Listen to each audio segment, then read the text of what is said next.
So in this video, I'm going to teach you on how to upload photos on TripAdvisor. So first, you need to open any search engine, but in this case, I am using a Google Chrome because it is my preferred browser. So after that, you need to visit their website via tripadvisor.com. And once you're in, you just have to log in using your account, even it is some Google or any email.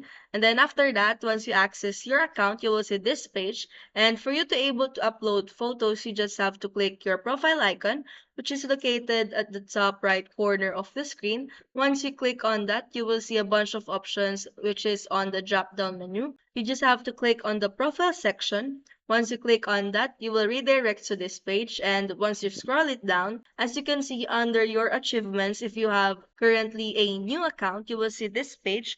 You just have to click on the upload your first photo for you to able to upload some photos on your TripAdvisor account. So if you find this video helpful, don't forget to smash that like button and subscribe so you never miss a new video.